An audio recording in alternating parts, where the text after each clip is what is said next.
Yeah, I'm about to fade away, 'cause every time I wake up I feel like it's Monday, something's going. Patrick Kluivert punya tantangan besar bersama timnas Indonesia di bulan Maret mendatang. Dengan skuad yang solid secara mental dan materi pemain yang mumpuni, tugasnya kini adalah meramu strategi agar seluruh tim bisa satu visi dengannya.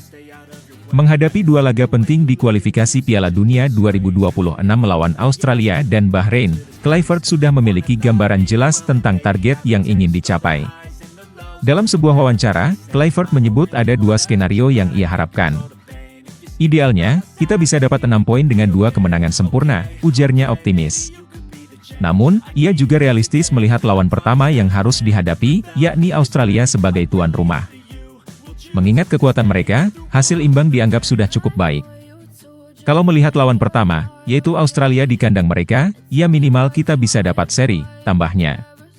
Setelah itu, fokus tim akan tertuju pada pertandingan melawan Bahrain di kandang sendiri. Lalu kita akan coba untuk meraih kemenangan di kandang, jadi 4 poin, jelasnya. Artinya, jika skenario ideal tidak tercapai, Kluivert tetap menargetkan hasil yang masih menguntungkan timnas Indonesia. Dengan dua laga berat yang menanti, strategi dan kesiapan mental para pemain akan menjadi kunci utama. Apakah timnas Indonesia bisa memenuhi target yang diinginkan Kluivert? Semua akan terjawab di bulan Maret.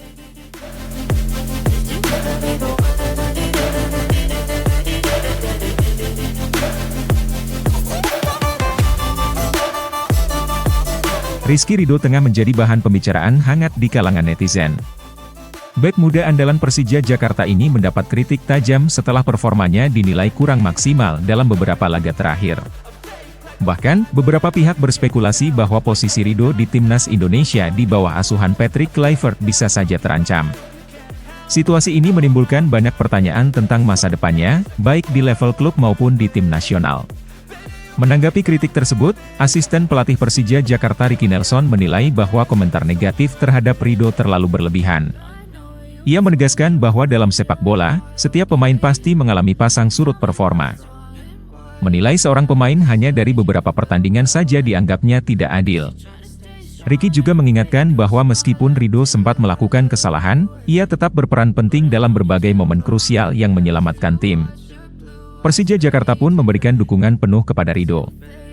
Ricky Nelson menekankan bahwa sepak bola bukan hanya soal performa individu, tetapi juga dipengaruhi oleh faktor keberuntungan dan dinamika tim.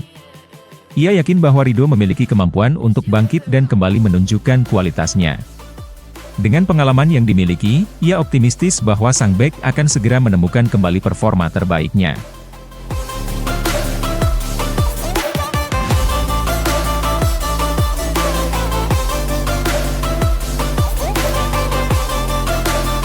Jairo Ridwald masih menjadi prioritas utama dalam proses naturalisasi yang tengah dilakukan PSSI. Menurut pengamat sepak bola Indonesia, Bung Ropan, Patrick Kluivert sudah berbicara langsung dengan Ridwald, dan sang pemain mengaku sangat antusias untuk segera membela timnas Indonesia. Namun, proses naturalisasi ini masih menemui kendala administratif. Hingga saat ini, Menteri Pemuda dan Olahraga Dito Aryo Tejo mengungkapkan bahwa berkas Jairo Ridwald belum masuk ke Kemenpora. Dengan FIFA menetapkan batas pendaftaran pemain 30 hari sebelum pertandingan, peluang Jairo untuk membela timnas melawan Australia masih belum pasti. Di sisi lain, Ridwald baru saja menjalani hukuman kartu merah saat membela Royal Antwerp melawan STVV pada 25 Januari 2025 lalu. Akibatnya, ia harus absen dalam 2 pertandingan, yaitu melawan klub Brugge pada 2 Februari dan Anderlecht pada 7 Februari. Ia baru bisa kembali bermain pada 9 Februari di laga tandang melawan Anderlecht. Bung Ropan bahkan bercanda bahwa kartu merah tersebut mungkin disengaja agar Jairo bisa lebih cepat mengurus proses naturalisasi. Dengan waktu yang semakin mepet, masih menjadi tanda tanya apakah Jairo Ridwald bisa memperkuat timnas Indonesia dalam laga melawan Australia dan Bahrain. Jika proses administrasi bisa segera diselesaikan, bukan tidak mungkin Jairo akan menjadi amunisi baru di lini pertahanan skuad Garuda. Kini, para penggemar hanya bisa menunggu kepastian lebih lanjut dari PSSI dan Kemenpora terkait status naturalisasi sang pemain.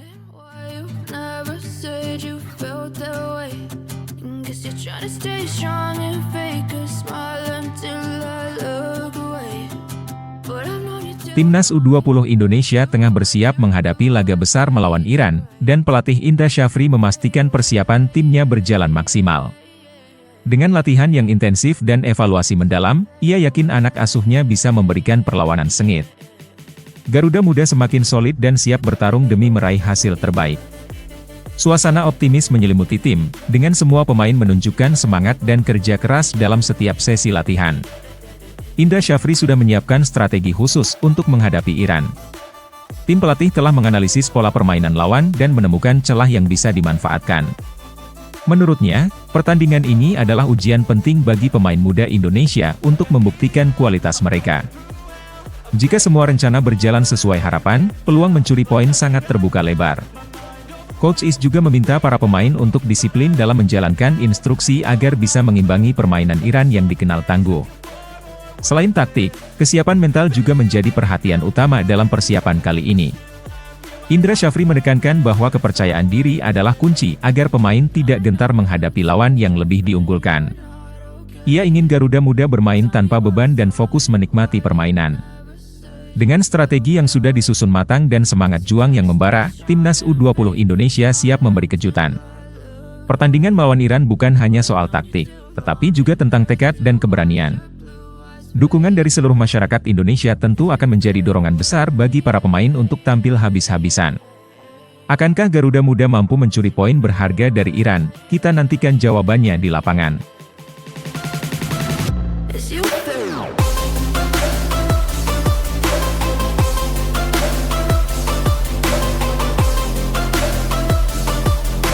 Pergantian pelatih di Timnas Indonesia menjadi topik hangat di kalangan pemain, termasuk Sandy Walsh.